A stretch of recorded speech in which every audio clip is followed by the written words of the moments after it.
Welcome to the REDHEADREVEAL Podcast. I am Jenn Pinkerton, your Redhead host, a psychotherapist, high-performance coach, writer, and speaker. As a connection expert, I help people reveal their connectedness within relationships, transforming from the root causes of beliefs and behaviors that hold them back from thriving in life. Let's talk about how you're thriving. I'm so excited today to have the positivity powerhouse, Megan Eddings, here with me. Hello, Jen. Thank you for having me. I'm excited to be here in this beautiful space. Thank you. This is going to be fun today. I have been wanting to talk to you for a while. I think that you've always had so many things going on, and every time I look, there's something new and exciting. So before I dive into what I know about you, what do you want to tell me about you? What do I want to tell you about me? I guess the biggest thing is I used to post, and I still do, a lot on social media, and I love trying new things. My mom said I've started talking from the womb. So I love relationships and people, etc. So I've tried a lot of things, which have been really fun. And I've always thought, like, when I try something, I'm going to do that forever. But really what I've learned is when I try something, I learn skills to try something else, So all the things I post now could be wildly different even a year from now. But that keeps things exciting. That's right. Keeps things That's fun. Very exciting. And I think that we share something in common, that we're both kind of visionaries. We're both big thinkers. Yeah. And I love that. And, you're this entrepreneur, a speaker. You have all these different things going on. But your main focus and the thread I see is this positivity and resiliency. Yeah. So tell me about the newest thing that really has got your focus, which is this pivot to positivity. Tell me about that. Absolutely. So I became an entrepreneur back in 2017, and I went in just dove right in, and I thought that I would be an entrepreneur for the rest of my life. And so just naturally, I love to inspire people and bring joy wherever I go. So I would be on podcasts and give talks and speak at colleges and stuff about entrepreneurship and like the trials, the tribulations, the failures, and all that. The number one question I would always get at the end, the Q&A, is how do you stay so positive? Mm-hmm. And I noticed there was this theme of just that word. Even yesterday, a girlfriend gave me a card yesterday, and she wrote the word. She didn't even know that I'm doing this talk because she's in town visiting. That positivity is my new shtick of what I'm trying to go. The word positive was written in the card. Mm-hmm. So But that's your energy. That's what I feel. That is it from the moment I wake up to the moment I go to sleep. And is it 100% of the time, all the time? No. I'm human, but there are certain things that I do every day that I've realized that actually keep that positivity top of mind, and then for me to be able to pass it on to other people. So you've created a systematic approach to this. I've never put it like that, but of course that's why we're sitting here. Yes, that's it. Yeah. Okay, so hit me with it. What is this approach in a nutshell? There's about 7 things I do. First thing is in the morning when I wake up, what do I wake up to? I used to wake up to just an alarm or whatever, and then I realized, wait a minute, I probably should wake up to a song or a noise that brings me joy. So every morning, Ave Maria. I have opera singers in my family, and that's a big word. I was raised super Irish, Irish Catholic. And so Ave Maria is a beautiful song in my life. Yes. So every morning, Ave Maria. I used to go right to my phone, start work emails. Entrepreneurs, we work all the time. Mm-hmm. And I realized that when I do that, once I start, I can't stop. Mm-hmm. So now what I do is I read every morning on my phone. I don't touch real books and all. I guess real books, that's funny. But I'm you know what I mean? Like paper. Yes. I haven't touched paper in 105 years. But I always read about 5 to 10 minutes every morning, kind of the flavor of the book. And everything is always about expanding my mind with the purpose of getting out of my own head and my own stresses. Mm-hmm. Those are the first 2 things. And then I don't have all of it on right now. I wear a lot of jewelry, and I do not sleep with any jewelry. So every piece of jewelry that I wear is from somebody that I love or tied to an experience that I really carry with me. So every morning as I'm getting ready, psychologically, I'm putting on just armors of beauty and love and joy and thinking about consciously and subconsciously people that I love with every piece of jewelry. There's such intention in that. Yeah. I like that.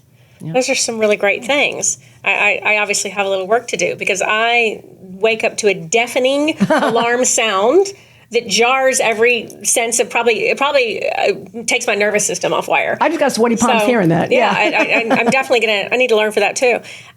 You have this experience transforming mindsets, and you speak everywhere. And I know it's mostly been about entrepreneurism, but how much of that now is pivoting to the pivot to positivity? Let me tell you, really doing that. So the joys of social media. So I posted on social media last year, Q3, Q4, that I want to do this, make speaking part of my career. I want to do it in a big way. And I went to University of Virginia. and I'm on the local board here, and someone on the board said, hey, why don't you do like a Zoom talk on try it out on the UVA kids on the Alumni Association. I'm like, all right, cool. So last October, I give the talk to UVA alumni. A bunch of people signed up. Someone was on that talk and said, emailed me the next day, so apparently my website works. And they said, hey, I'm the president of the National Orthopedic Nurses Association. We're having our big conference in Louisville, Kentucky in May. We'd like you to be our keynote speaker on Pivot to Positivity. So my first real paid, real big deal, they're flying me out there 2 nights in a hotel, is actually next month. I love this. Congratulations on that. Thank you. So you must have been just a slam dunk when you did this Zoom presentation. I guess. And you know what? We're all our own worst critic. When I actually got off the call, of course, my mom and I are very close friends. So is my mother-in-law. And I'm like, you know what? It didn't feel right. I didn't feel like I nailed it. Also, because I'm a very outgoing person, the way my Zoom was set up is I was talking to my face. I didn't see all the other people on there, so I didn't have that connection. Like sitting here with you, I feel like a physical connection. So giving a Zoom talk, apparently, thank God, the point got across, but I can't wait to slay it on stage next month. That's crucial because when I've done presentations on Zoom, if I'm going to be having an audience where everyone's face is hidden, I have to have Ashley where I can see her on the other side because I have to, it's the barometer to be able to gauge someone's reaction. So I completely validate that feeling. I feel the same way about that. But you obviously did it, so that's pretty amazing. When I looked at your expertise, you talked about something that warmed my heart. You said hugging. Oh. Tell me about that. Tell me about hugging. Sorry. Yeah, hugging. It moves you, and I love that. How many of us need to actually be able to embrace that more? How many of us would really have a shift if we could be that open and loving and vulnerable with other people? Yeah, and I'm one of those like people that I understand boundaries. Like my neighbor, I love her dearly, and when she moved in like 10 years ago, she's like, oh, I don't like hugging. And I was like, we can't be friends. I didn't say that out loud, but I thought, wow, what have you gone? So I'm thinking we all have our own experiences that lead us to love certain things. And the reason I shed a tear is very simple. COVID was very difficult for me, for everyone, for a myriad of reasons, but to not have physical contact with people was really difficult. Even my own team that I'm going to an office with every day, and I can't hug you, hello. So for me, hugging, and not just the hug, like sometimes I get like the side hug from people. I'm like, I'll get what I can give. But that slightly uncomfortable, half a second, too long hug is the one that I like to give. I love that. That's great. Tell me, when you first started, when I first saw you through social media, you had a whole lifestyle brand. So tell me about that and where that is and what happened with that. Yeah, we'll see. I don't even know. I mean, on LinkedIn, I'm still like founder, CEO, and it's still happening. Behind the scenes, it's not much. So basically, I moved down here 20 years ago. I used to work in a lab. Biochem's my background. And I'm like, a lab life is not for me. I'm way too outgoing. So I moved here. I work for Siemens Medical. They put me in a sales role. I'm selling MRI machines, CAT scan machines. Loved it. They give you a car, a phone, a computer for free. Oh, I bet you were great in sales. I can imagine it. They're like, do you want to be a manager? I'm like, hell no, I'd fire everybody. So literally, what I became, though, was mentors to the new hires. I'm like, I'm not going to be a manager. Like, laziness is not something I respond well to. When you're giving a blessing and an opportunity to have a role at Siemens Medical as a person in your 20s, I'm like, I got to take this, not for granted. And so I worked at Siemens, did that forever, went on a blind date 12 years ago with my now husband, Kyle, and his workout clothes smelled horribly. We all know the smell. Never thought I'd be an entrepreneur. My parents didn't go to college. We weren't raised like in a very college-focused family, but we were raised with a heck of a work ethic and always be kind and be a person of your word.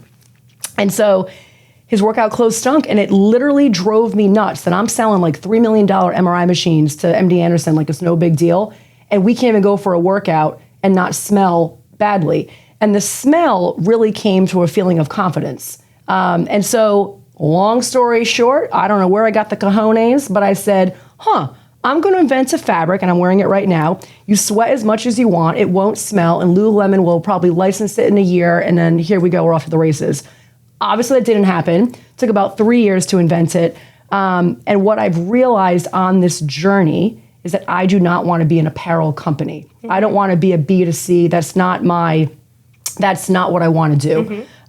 So actually, LinkedIn, I keep saying, I mentioned it before, probably LinkedIn, that a guy reached out from Australia, and we're meeting in 2 weeks. He and his team are flying over here to meet with me to possibly buy it. I love that for you. We will see. That's amazing. See. It'll be, and what they want to start a company similar to Patagonia. And there's something about the name Excel Lifestyle that means a lot in Australia that So, I mean, file for the trademarks. Who knew that would actually become something, because they like my trademark in the business. So we'll see. But you never know with life about things like that. You know, I think so much of us living a full and thriving life is to experiment, to throw a lot of things at the wall to see what sticks, because we don't really know. And we learn something from every journey, and everything we do, it's full of life lessons. And I think it's so easy to get stuck in thinking that there wasn't something in there, it wasn't worthwhile doing it. And I'm so guilty of that. But I think if we can have that vision to look forward and see what did we get out of it, and what are we going to take into the next thing we do. And I couldn't agree more. And a really cool thing about the entrepreneurship world right now and the culture we live in is the word failure. And generally speaking, the culture is really leaning into that word as a positive word. Where 7 years ago when I became an entrepreneur, failure wasn't a big word. And honestly, it's nothing I even like now, failure. However, because of my experiences and like you, taking the risk and trying 1,000 things, you're going to fail at most of them. Well, there is no success without failure. There's no way we get to a finish line where we can actually feel as though we've accomplished everything we set out to if we didn't fail and learn something to get there. I just don't think it's possible to have that without that. So the word has to be viewed differently. We have to change that negative connotation. That's right. You know, and it's all about the story in our head. You know, the story in our head is the most powerful thing. I talk about this ad nauseum on the podcast, but our inner voice, our inner critic, you know, I mean, that for me, that girl's a bitch. So, you know, I have to work on that. Thank God you were the first one to say a cuss word. Focus about it, you know, because it's so important, the story we have in our head. Absolutely. And for you, you know, that story that didn't, I don't want to do that anymore. Great. Now I'm already doing something else. I've already pivoted, as you've done, and doing something that's so exciting because your enthusiasm about it is contagious and infectious to me. And I can't wait to kind of watch this and see where you go with that. Thank you. So we'll see. The public speaking platform, I'm guessing, is really the path right now, right? So do a lot of those things about that. It is. And today, it's positivity. Where all do you see that branching off? So funny. So people have approached me about writing a book. I was about to go there. And so I've had a couple calls with this one group. And, you know, also I like to get multiple points of information because I've never written a book. And I've been part of a book writing process. I was a contributor for a new book called The Sixth Level. And so I know a little bit about the process. And actually even just driving down here today, something happened really cool yesterday. And I thought, this would be part of my book. So we will see. But actually I have another call tomorrow to see about writing a book. And no questions asked.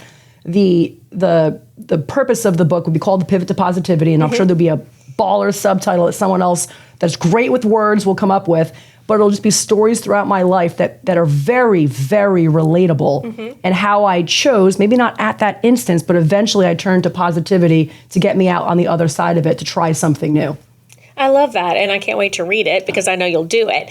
But I think the message really will hit home with a lot of people because I think we miss that. You know, in our everyday life, we don't really look at those moments. And I refer to them as these little mini growth opportunities. And we have them all day long. And we can either look at that as, you know, I probably, you know, really missed the boat on that, or I screwed that up. But to be able to say that I'm just growing from that. I'm going to do something different the next time. And the story in our head and where we can take that. So I'm so aligned with what you're saying. And I think it's super exciting. Thank you. And a friend that's a speaker to one of my mentors, she said, I'm like, oh man, she's like, be prepared for people to hear you speak and then want you to like have a 3-day workshop at their business or something. I'm like, oh my gosh, a workshop. But you know what? Who knows? I don't know. The sky's the limit. I mean, experiencing life now up till 43, what I've realized is you go for something that you say a hell yes to. And if you don't say a hell yes to it, don't do it. And then who knows what's going to spawn from that. I love that. And people who are listening, I know they're picking up on it because I do. I love this accent, and I gotta call it out because it's so amazing. So tell me specifically, where are you from again? Coventry, exactly? Rhode Island. Born and raised, small state. We pack a mean punch. Yeah, and a huge family. My mom's oldest of 11 children. My dad, he passed away about 11 years ago, and actually his passing is a really huge reason why I had the confidence to leave my stable, amazing job as medical sales and try something new. When Dad passed, it was a massive heart attack. I was 31, he was 58. Things like that didn't happen in our family. I mean, I mentioned Mom has 10 siblings, Dad had 4. There were praise God, there were no tragedies. So he was the first tragedy in the whole family. And after giving his eulogy and experiencing that, I thought to myself, okay, I'm kind of a big deal when it comes to medical equipment sales, but is that the legacy I want to leave? Is that when there's someone standing on the pulpit, talking about Meg when the Lord takes me home? Ooh, she sold so many MRIs. And then I kind of started thinking, I just said, you know what, God? I'm like, I don't know what my next step is. 6 weeks later after Dad passed, I went on this blind date with a guy who had stinky workout clothes, and here we are. And there you are. Oh. It's funny how life works out in that way. Oh, man, that's right. So you had this great big family. Yeah. And I wonder if that was part of this amazing kind of personality you put out there, this energy. I bet everybody was always talking. So my husband, God bless him, he's from the Midwest, very small family, and basically you have to yell at each other to get attention. So when he goes to visit my family, unless someone asks him a targeted question, he needs to be borderline yelling. And even like when my brothers and I talk and we're on like Bluetooth in the car and Kyle's listening, my husband, he's like, Megan, do you guys realize you're yelling at each other? We're not yelling, but apparently growing up to get a word in to be heard, you had to just be boisterous. Yeah. Yeah, we never owned, I found this really strange when I became in my 20s and left the house. We never owned a house key growing up, ever. Our house was pretty much always unlocked. And I thought that was normal. People just coming in and out of the house. So not until I moved to Houston that I thought, I probably better keep my house locked. Yeah, and I don't think that would be safe here. Yeah, yep. But what a fun environment to be raised in with so much of that energy of people coming and going. That sounds really fun. Yeah, my mom always said, what's an extra potato? So to have someone else to dinner, what's an extra potato? What's an extra potato? I love that. That's great. So here you are now with this new focus, this new thing. Yeah. Where do you see like this positivity? Like, how did it get there? Because you can tell me, sure, I've always been positive. This is the way I look at life, and I have this energy. But normally, we have to have some sort of sense of resiliency. We have to have encountered some things in life that we feel like, you know what, that was hard for me. Then maybe I'm going to go on a journey. Maybe I'm going to start understanding what is going to make me feel better. So tell me if there's any root cause of that we can talk about. So I can sit here confidently say I want to be a global vessel for spreading joy and positivity. But I will tell you, I got a therapist early last year, and I struggled for at least 1 year to even tell anyone I wanted to be a speaker. Because here I am on social media, my brain, my story I'm telling myself is I'm perceived as an inventor, a chemist, all this baller crap, which is great. That's what I put out there and that's what I was. And I thought, man, if I become a speaker, I'm less than. I'm not inventing anything. I'm just going in there and talking and sharing stories. And what I found was me up there and sharing stories, I'm now really sharing a true part of myself that I'd never felt comfortable sharing before. And during the pandemic, these two guys, a friend of a friend, said, hey, we have this podcast, can we interview you? I'm like, yeah, no problem. It was a video podcast, and all my answers before that day used to be pretty coined, pretty not really delving deep into just stuff. And that was on social media. And so my first ever public speaking anything was because a guy I worked with 10 years before actually watched the podcast. And my realness, he felt it was relatable. So that's how I actually got my first ever public speaking gig, is because I was just completely honest on this podcast. And for me, your authenticity showed through. And that, even now as I sit here, it's easier, but sharing the true core of my insecurities. I mean, I was guest lecturer at Rice last Thursday, and one of the questions the lady asked me was, do you have any insecurities? And I just shed a little tear. And I said, yes, being a woman. And I just kind of started shedding a tear.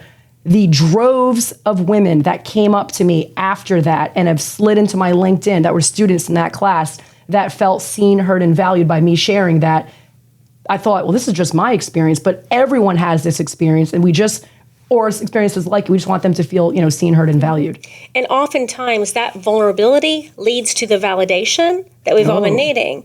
But sometimes we can't give each other validation until we see or meet that vulnerability. Right. It's impossible because we can't look at someone or meet them where they are because they're not really seeing the true person. Right. Back to that authenticity thing. If we show, okay, you're only a chemist, that's all you were. But whoever told you that's all you could be? Yeah. Why can't you be multiple things? Right. Why did you pigeonhole yourself to say that's it? Yeah. I mean, now you obviously haven't. You've done that work to be able to look and say, I can be all things. It took a lot of tears and a lot of conversations, and and having, I'm very blessed blessed that, my husband and my mom and just people that are really close to me sharing that with them. But I wasn't even able to share that with my husband for at least 6 months. That this is why I'm not pursuing this, because I just don't feel comfortable pursuing it because I'm going to be perceived as less than. And it's kind of an imposter syndrome aspect. 100%. And we struggle with that. 100%. I mean, everybody does. But I think what would happen if more of us would say, why not? Instead of proving the why. I think we all do that. Okay, if I'm going to do this, I need to show this is the business case. This is why I can do it. This is all the reasons it's going to be great. But how about if we just go with, well, why not? I mean, I love that. Why not? I love that. And I think that if we embrace more of that, we're more open-minded. Yeah. And curiosity can take us so far if we'll allow ourselves the freedom to be curious about what else can we be, what else can we do. And you're such living proof of that. I love this pivot. I love that you're using this pivot with the word pivoting to positivity. I mean, I think it aligns so perfectly. So why not? I love that. I'm going to put that one in the old arsenal. That's and all the listeners, that's a good one. Because we're all led with the why. Well, we do. We have to prove ourselves. Yeah. We're full of a world. We have to prove ourselves and we have to defend ourselves. And back to what you said about being a woman, and I can see why people were so moved by that, because I think that is some added weight. And as a woman, there is this sense of proving that I think becomes a lot harder. That's right. The juggling and everything else about who am I supposed to be? Can I be everything I'm supposed to be and still be creative and still be interesting and still be a visionary and still be innovative? And then realize that I don't have to prove anything. You don't have to prove anything. That's right. And that's something that I'm still working through. And I don't know if that quest ends. That's right. I really don't. I think that we all carry some degree of questioning, whether it's like you said, am I enough? Or is am I good enough to do this? Am I going to succeed at this? We're going to carry that. Yeah. And I think that instead of trying to get rid of it, we just embrace, okay, maybe I'm not, but why not? I'm going to see. Yeah. And we try it. And that's kind of exactly what I see that you're doing. Absolutely. Thank you. Okay, so you mentioned earlier to me before we started about a book you read that was kind of transformative for you. And I'm a huge reader. I've done big book challenges. I mean, I love to embrace my inner nerd, and I love that part of me. And so, I probably read above all things, probably to my detriment. But I have not read this book. So tell us about it. Didn't you read one book a week last year? I did. Yeah, that's when I really started following you. I'm like, wow. And I follow all the stuff you put on social media and your beautiful family. So I know all of that takes so much time. And I'm like, and then she made time to read a book? Well, the thing is, I can't sleep without it. I can't. That's how I go to sleep. That's your thing? That's what I do to sleep. That is my wind down. It really does tell my whole nervous system that, hey, we're going to go to bed. It's part of my routine. It's the shutdown. Okay. And so I read. So for you, reading at night is me reading in the morning. Yeah, so, there you go. Yeah. Essentialism is the book. Okay. A girlfriend I mentioned earlier, KG Guillory, is my speaking mentor. She sent me a quote, I don't know, like last March. I couldn't even tell you what the quote said, but it hit me to the core. It's like what I had to read at that moment in life. I'm sure if it was a year prior, I would have been like, oh, cute quote. And I said, what is that? She's like, oh, it's this book, Essentialism. It's by like Gary someone. I always forget authors' names, my apologies, but it's a white cover and it's a red squiggly line everywhere. We can find it with the name. And less but better. Okay. So I am the kind of person, you and I talked about it before, we go for all of it. Yes. And that's just my personality, because if something in my universe finds me and I see it could be done better or different, it'll be fun, I'm like, go for it. Why not? Why not? There we go. Why not? Why not? And what this book has taught me, and I'm now reading it again the second time, and I only read literally 10 minutes. It's so much information that I can apply to my own brain and my own life, 10 minutes a day. And basically it's about all the stuff you do. What are the few, and I mean few. I mean, there's not such thing as 5 essential items. There's like one, there's maybe 2. And this is like for business leaders, this is for your family. What are those 1 or 2 things you're going to do that you believe at that moment in life are going to help you achieve your highest purpose, your greatest purpose of why you're here? And the great thing is that can change. That can change next month, next year. Right. But to really lean into what your purpose is, what are the 1 or 2 things? And so last year, a year ago, I was, the founder of Excel Lifestyle, a medical gown company, probably looking at other companies to start, helping my husband with his company, definitely thinking the whole time, like, I want to be a speaker, but I can't do it because I want to be perceived as like a baller, like I want to be. And what I realized through time is like just 1 or 2 things. I want to be the speaker. And so now what I do basically full-time is work, speaking, and then helping my husband with his company.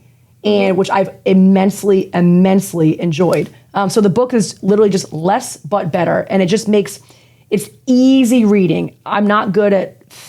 I don't really like reading. I know that sounds crazy. Not that I don't like. I read all the time. Blasphemy here. Yeah, not that I don't like reading. It has to be written at like a third grade level. It has to be so. I think because I'm so in my brain all the time that when I read to learn, I want it just written so crystal clear that there's they're making it so easy to learn. So the book Essentialism has been transformational for me in my life. I don't think I'd be sitting here today talking about wanting to be a public speaker unless I read that book. Okay, that's next on my list. Boom. I have to tell you that when you first started talking about it, I instantly got because I was thinking, I don't do that well. So that's going to be something I'm really going to need to work on. I remember, this is not long ago. We're only in April. I think it was in November of last year. So I have an incredible, I believe in therapy. I think it is someone's best secret weapon. Now, I don't make it so secret. I tell people I have a great therapist. Last November, I'm on the phone with her. And I said, this is how I started off the call. I said, I want to be a public speaker. But I said, that's going to be the 7th thing I put that I'm actively doing on LinkedIn. What are people going to think? I'm doing this. And she's like, whoa. She's like, LinkedIn is like, she didn't say it like this, but this is what I heard. LinkedIn's like the least of your problems. You think you can be active in 7 things? And I thought, well, gee, she might be right. Like maybe I should be doing less. And it was extremely, and it still is, an uncomfortable place for me to be in. But I'm realizing that I have more free time with my husband, my dogs, relaxing, working out, etc., because I've chosen the less but better model. And I think that's great. And I think there's so much to learn from that. And you being able to say, you know what, this wasn't working for me, or it didn't exactly go where I wanted to go, or maybe it did exactly what I wanted to do, but now I'm interested in something else. That's right. Whichever way it is, being able to say, okay, maybe it's not going to be 7, maybe it's just going to be 6. Yeah. Because even that, I believe, a big believer in baby steps. Oh. If we only try to make a huge leap in life, we're not going to really ever leap because that's scary. That's right. And that's we all have a fear of failure. Yeah. And if we can break things down in a manageable way, and so, going from 7 to 6, and then maybe later you can do 5, that feels great. And I mean, I completely buy into that idea. So I'm going to have to work on that because I immediately got to... I need to this is going to be my next book. Ashley, order the book. We got to have that. Well, question, do you guys, but you touch the paper. You're like old-fashioned. I'm kind of tactile. I like to feel it. Okay. But I do also, usually, I'm guilty of having multiple books going. I have one on the Kindle because I want it to never run out of battery and always have it. And then it's always in a travel bag. Yeah. And then I have on my iPhone so that at any moment, if I have a downtime, I want to read. And if I'm going to bed, I like to read. But if it's during the day and I'm reading, then I want the actual book. So I'm guilty of having to have all that. And my ADHD brain loves that it's all there and have a lot of different options. Yeah. So, well, I'm going to gift you a book, and I'm going to choose, I don't know what the answer is going to be yet, but I'm going to choose my favorite quote in the book, and I'll handwrite it, and I'm going to gift you, I'm going to mail you the book. Oh, I can't wait. Yeah. And then I can't wait to get your book when it comes out. Oh, girl. Yeah. And when mine comes out, I'm going to give you the same. I got sweaty palms. We're just going to have this book exchange thing going on. Okay, so as we're tying up and wrapping up to the end, I always do this thing where I ask the guest before you to give me a question for my future guest. And what's fun about it is it usually has nothing on topic with what we're talking about, but somehow they always relate in some way or connect in some way. And then I'm going to ask you to give a question for my future guest. So your question today is, what is something that you've done to push outside of your comfort zone? So my first thought, and we've already talked about it, so I'm going to try to think of something. My first thought is absolutely making this public speaking thing real. Yes. That was a huge outside my comfort zone. I mean, does moving to the burbs count? We don't even have any kids. Like that. For sure it does. Does that count? But I would say, and honestly, I'm going to go back to it because my scary thing was I love public speaking, but making that a career. So for me, absolutely figuring out how to be a speaker and being okay with that and knowing that that's my truth right now and that's what I was really put here to do at this point in my life and to really embrace it. Love that. Okay, what's your question? What do you got? What are you going to batter up for somebody else? I mean, this goes back to essentialism. Okay. I would say my question for your next guest, because I'm assuming all your guests have a million things going on. They're just great at everything. What are the let's just do one. Let's get really, I don't know if I can answer this question. Okay. What is the one thing you could be doing right now, whether you feel comfortable or not doing it, that would leave your greatest impact? Leave your greatest impact. Yeah. What is the one thing you can be doing right now, whether you feel comfortable or not feel comfortable doing it, that would leave the greatest impact? So we're talking basically like a legacy here, right? That's exactly what we're talking about. I like exactly this. What we're talking about. It's going to be interesting to see what that answer is. Yeah. So everybody stay tuned for that future answer. I got to tell you, this was such a pleasure to have you on. You're so enthusiastic and exciting, and I cannot wait to watch everything you do. And the next time you have a speaking event here, let me know because I want to come. Thank you. I will. And thank you so much for the opportunity. I mean, I've been following you on social media. You know, we all feel like we're friends with people that we follow on social. For sure. Maybe not friends with all of them, but you know, you have a few people you follow on social media. Like, that's a get it girl right there. That she could be a friend, and so you're one of those people. And I was mentioning to Jenn right before that I have a screen capture of she and her husband and their Christmas tree from this past Christmas. And the tree is something out of like a magical movie. So I'm going to try to replicate it-ish this Christmas. Well, you know, I got to shout out to my friend. I have a friend, Claudia, that she decorates my tree every year, and she does it just a bang job. So I'm going to hit you up for that. As we were saying, I'm going to connect you. I might be talking to Claudia. There you go. To Claudia. Love that accent. Thank you. Thank you so much.